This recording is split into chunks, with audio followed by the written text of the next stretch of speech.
नमस्ते guys, welcome to the Upasana IAS academy. I hope आप लोगों की पढ़ाई अच्छी चल रही होगी। गाइस, आज जो हम डिस्कस करेंगे, सबसे ज्यादा इंपॉर्टेंट टॉपिक डिस्कस करेंगे, that is one of the Indo China relationship. Indo China relationship की बात करें तो गाइस, आप लोगों ने देखा होगा कि अभी न्यूज़पेपर में ये टॉपिक कॉन्सिक्वेंटली बार बार आता जा रहा है। ठीक है, हम इस सेक्शन में देखो, न्यूज़पेपर में तो पढ़ने का तरीका होता है कि जो न्यूज आती जा रही है उस न्यूज को बच्चा पढ़ता है, बट हमें यहाँ पे जो पढ़ना है वो पढ़ना है एग्जाम पॉइंट ऑफ व्यू से, और एग्जाम पॉइंट ऑफ व्यू से हम एक मल्टी डायमेंशन एस्पेक्ट की बात करते हैं। So guys, first of all this topic Indo China relationship, this topic is important for UPSC exam, the GS second international relation, as well as it is also important for the essay paper, CDS है, assistant commander है, as well as आपके जो subjective papers है उनमें भी यहां से question आ जाता है, प्लस में इंटरव्यू, प्लस में आपका इंटरव्यू की अगर हम बात करें तो फॉर एग्जांपल के लिए एसएसबी का हो गया, यूपीएससी का इंटरव्यू हो गया, तो गाइस इस सेक्शन से बार बार क्वेश्चन आते जा रहे हैं। ठीक है, तो गाइस आज की इस क्लास में हम लोग एक मल्टी डायमेंशन एस्पेक्ट पे बात करने वाले हैं। प्लीज आप इस वीडियो को पूरा एंड तक जरूर देखिएगा।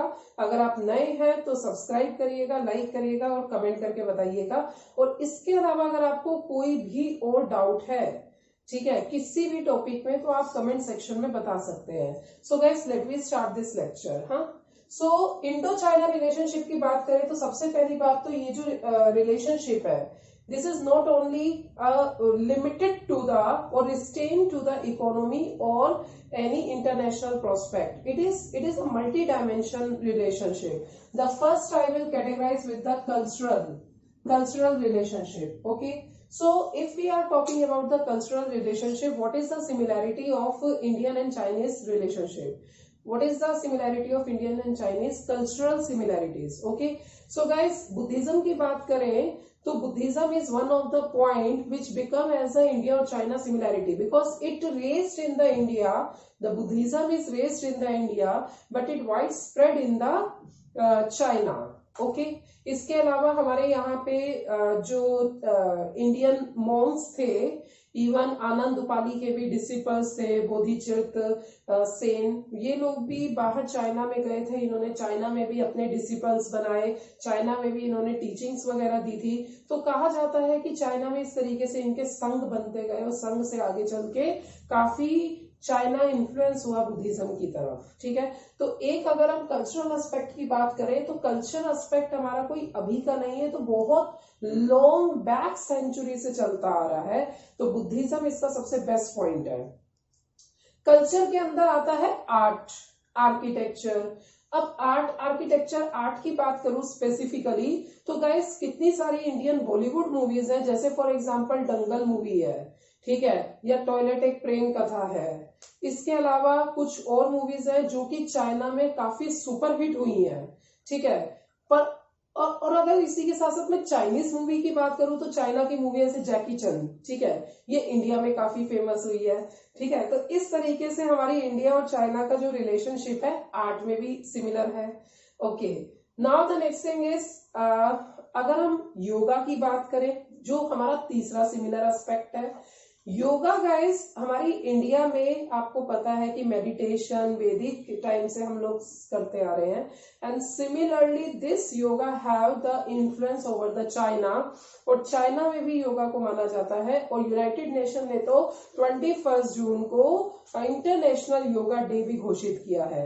और इसी के साथ साथ गाइस एक चीज और बता दूं, जैसे चाइना की एम्बेसीज इंडिया में है, सिमिलरली ऐसे इंडिया की एम्बेसीज चाइना में भी है। चाइना में इंडिया की एम्बेसी है बीजिंग, तो जो बीजिंग है वहां पर Swami Vivekananda centre of art का है, जहां पर म्यूजिक हो गया, योगा क्लासेस हो गया, डांस क्लासेस हो गया, लिटरेचर हो गया, तो स्वामी विवेकानंद की टीचिंग्स वगैरह है वो सब चाइना में बीजिंग के एरिया में दी जाती है।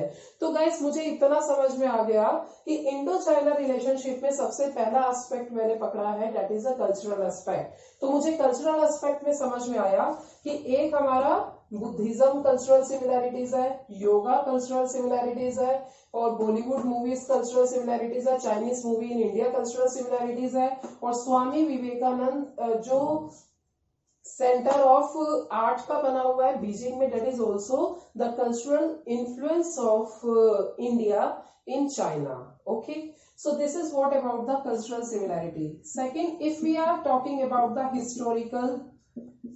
historical similarity, guys, for the historical similarity I must have to draw the Indian map. Okay, so you have to compromise here because my map drawing is not so much good, but still I will not make in a very bad condition. I hope you will get my point what I am saying. Okay, so guys, this one is India, you recognized. Okay, this one is China, this one is Tibet. Okay, this part is Tibet. Guys, what happened, ये जो line दिख रही है ना आपको, ये वाली line, this line is called as a McMahon line. तो 1914 में हुआ क्या था कि ब्रिटिशर और तिब्बत ने सिग्नेचर किया था कि this line is a McMahon line, और इंडिया आज बोलता है कि there is a this line is the separation between the India and China.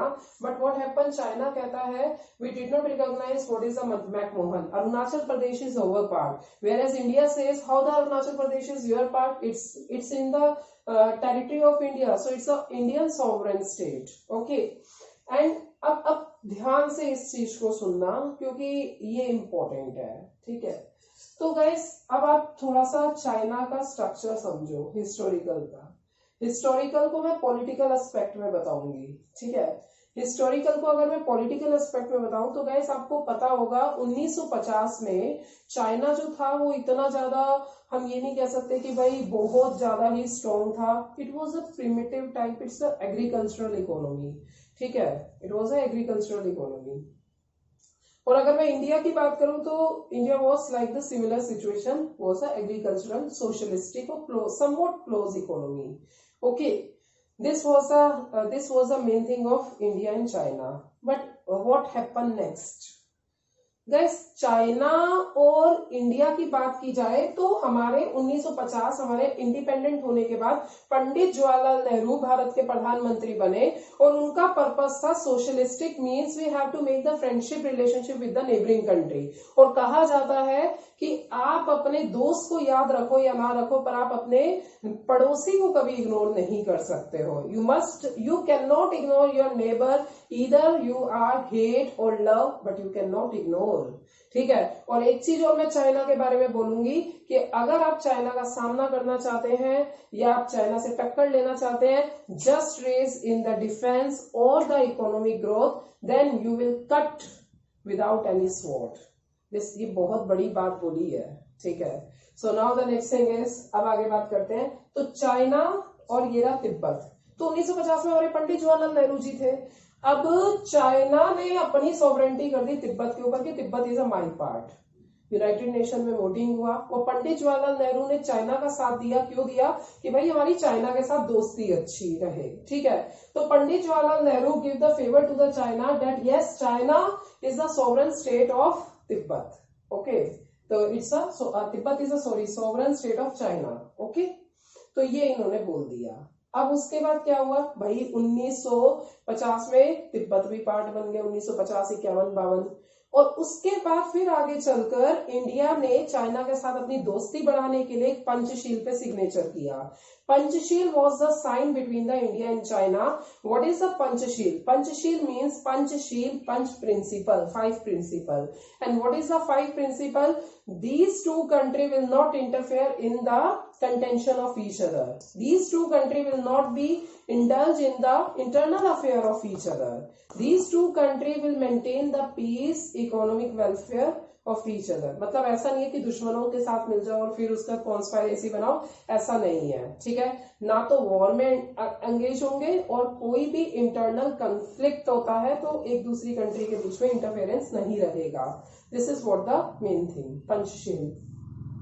1954 में पंचशील साइन हुआ और साइन होने के बाद गाइस हमारे पंडित जवाहरलाल नेहरू जी ने स्लोगन दिया, हिंदी चीनी भाई भाई. हिंदी चीनी भाई भाई का स्लोगन ऐसा चला कि मतलब it was like a very good relationship with China. Okay, but कहानी का टर्न मार्क कहाँ से आता है, मतलब हमारे जो रिलेशनशिप है वो खट्टे कहाँ से होते हैं। हमारे रिलेशनशिप खट्टे की शुरुआत होती है 1959 से, जब Dalai Lama who was the spiritual guru in Tibet, he fled away from the Tibet and hide somewhere in India. India में आए, इंडिया में छुप गए। अब चाइना को पता चला और चाइना ने अपनी आईब्रो रेस करी and China think that India is making the conspiracy against the China. ठीक है, तो अब चाइना ने अपना डिफेंस सिस्टम अपना सा स्ट्रॉन्ग किया हुआ था, और चाइना ने क्या किया कि भाई ये वाला जो पार्ट है ना, अक्साई चीन वाला पार्ट, अक्साई चीन वाले पार्ट पे उसने रोड कंस्ट्रक्ट करनी शुरू कर दी 1961 में। रोड कंस्ट्रक्ट करनी शुरू कर दी भाई यहाँ पे, और ये वाला एरिया, इन दोनों एरिया में चाइना अपनी सॉवरेंटी क्लेम कर रहा है। अब यहाँ वाला अक्साई चीन में 1961 में रोड कंस्ट्रक्ट कर दी। 1962 में इंडिया को पता चला कि अरे चाइना ने तो अक्साई चीन में रोड बना दी है, so there is no doubt there, without any minute there should be a war. तो 1962 में वॉर हुआ, but if we are talking about our defence system, the Indian defence system was not so strong, because at the time of independence what about the 25 number lakh of army was reduces up to the 3 lakh.